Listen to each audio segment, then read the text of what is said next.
Hello po mga kabarya, ito po tayo nagbabalik sa channel mga kabarya. So mayroon po tayong isi-share na sa inyo mga kabarya. Baka kayo po may hawak no sa barya na hindi man sa kolektor ay mataas po ang price, baka milyon ang halaga mga kabarya. Sa isang idlap lang mga kabarya ay isang milyonaryo ka mga kabarya, $250 mga kabarya. So milyon ang halaga mga kabarya kung ikaw ay may hawak sa barya na hindi man sa kolektor, yung hinahanap sa kolektor mga kabarya. Kaya swerte ka mga kabarya no. So ito po ating full sharing po sa ating collection mga kabarya. So samahan niyo po ako pag kilatis ng barya no. So wag po kayo mag-skip ng videos, tapusin niyo at mag-subscribe, i-like mo at i-share niyo mga kabarya sa inyong mga friend mga kabarya no. $250 mga kabarya, baka may hawak ka mga kabarya ay hindi man sa kolektor. So ikaw ay maging isang milyonaryo. So po sharing mga kabarya no sa ating koleksyon. So samahan niyo ako sa ating pagkilatis no para matuto din kayo mga kabarya. So let's go mga kabarya no. So pagkilatisin natin ang ating barya. Let's go everyone.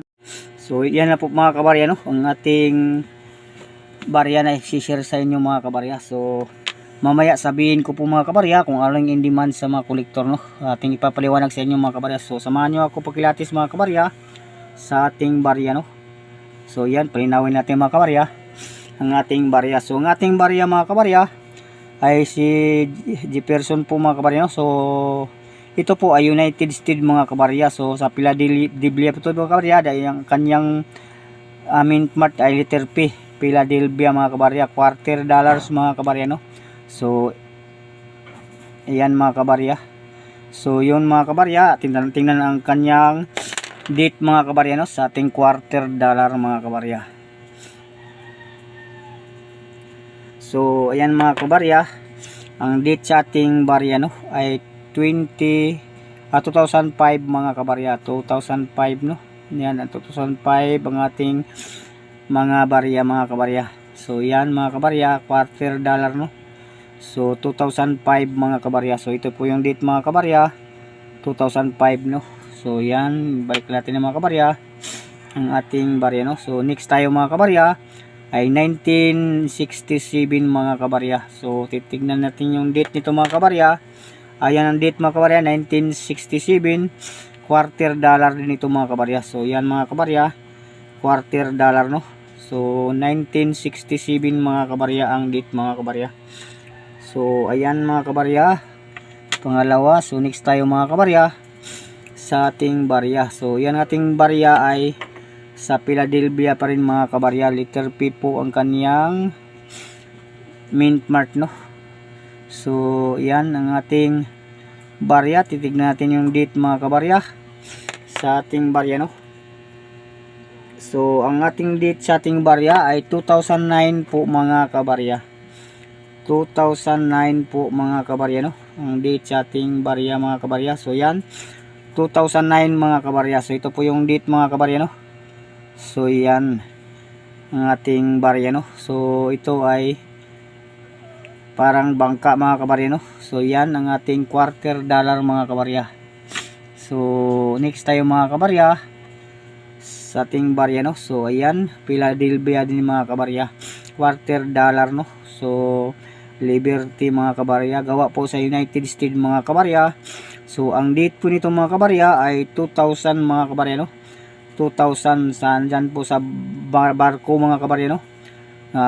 Mula pa dating 1607 pala ito nagmula, 2007 to hanggang 2002 mga kabarya. So yan. So next tayo mga kabarya sa ating barya no. So tawag lang natin para malalaman natin kung ano mga kabarya. So next tayo mga kabarya sa ating barya no. So sa dito sa Delver po ito ginawa mga kabarya. Ito po yung kanyang mint mark, letter D.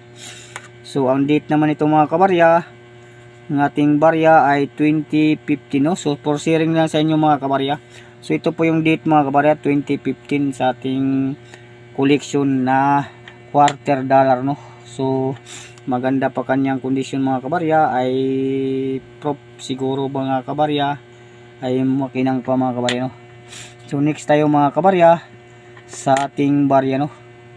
So next tayo mga kabarya 1974 po mga kabarya no. So ito po mga kabarya ay parang walang mint mark mga kabarya, no? So walang mint mark. So ang date naman nito mga kabarya ng ating barya, no? So ang date nito mga kabarya ay ito po ay 1974 po, no? So ito po yung likod mga kabarya, 1974 po mga kabarya. So next tayo mga kabarya. Ayan po mga kabarya, no? Delver din mga kabarya. So ito po yung kanyang mint mark, no? So gawa po ito ng United States mga kabarya. So ang date po nito, no? Titignan natin yung date. Ito po ay 1999 po mga kabarya. So Apple po nakalagay mga kabarya, no? 1999 po mga kabarya. So ito po yung date mga kabarya. So 1999, no? So next tayo mga kabarya sa ating barya, no? So ito Delver din mga kabarya, letter D yung kanyang mint mark, no? So $quarter. So yan mga kabarya. So ang date nito mga kabarya ay 2000 mga kabarya, no? So ito po yung date mga kabarya, 2000 mga kabarya. So yan, for sharing po sa inyo mga kabarya sa ating collection, no? So next tayo mga kabarya. So ayan, $quarter din mga kabarya. Ito po ay Delver din mga kabarya, letter D po ang kanyang mint mark, no? So ang likod po mga kabarya ay yan mga kabarya, babae po mga kabarya. So 1999 ito po yung date mga kabarya, no? So 1999 ito po yung 1999 date mga kabarya. So for sharing sa inyo mga kabarya, no? So yan ang ating collection. So next tayo mga kabarya. So yan ang ating barya. So sa Delver din mga kabarya, no? Sa letter D yung kanyang mint mark mga kabarya. So ayan mga kabarya, 2014 po mga kabarya ang ginawa ng ating mga kabarya. Sa parang bundok ito mga kabarya, no? So yan, 2014 ang ating barya, no? So next tayo mga kabarya, ating $quarter, no? So yan, 1969 mga kabarya. So letter D po ang kaniyang mint mark mga kabarya, no? So letter D. So yan po mga kabarya, no? Ang ating collection, sarili nating collection mga kabarya. So ito Delver din mga kabarya, panghuling barya, no? So for sharing po sa inyo mga kabarya. So yan po ang likod mga kabarya, 2017 mga kabarya. So yan, no? So for sharing mga kabarya sa ating collection, no? So ngayon sabihin natin kung ang in demand sa mga kolektor mga kabarya. Kung mayroon kayong hawak mga kabarya sa in demand sa mga kolektor ng anyong mga koleksyon, yun po ay mataas ang price dahil yun po ay hinahanap sa mga kolektor. Kung baga in demand ay yun po ay kukunti lang ang ginawa, yun po ay mataas ang price mga kabarya, no? Sa at mga koleksyon mga kabarya. Kaya kung ikaw ay may hawak sa mga barya na hinahanap sa mga kolektor, yung tinatawag na in demand, yung hinahanap sa kolektor, ay mataas po ang price mga kabarya. So yun po ating sharing sa inyo mga kabarya, no?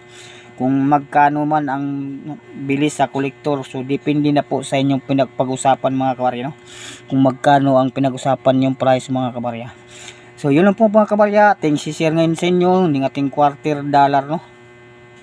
Salamat sa inyong pagpanood at pag-comment, no? Lalo sa mga baguhan lang na dagdag sa ating channel mga kabarya. Pag-subscribe kayo, i-like at share nyo sa mga friend yung mga kabarya. So hanggang dyan na po ang ating update sa inyo mga kabarya. Kung magpapaalam na sa inyo na ako po ay out na po mga kabarya.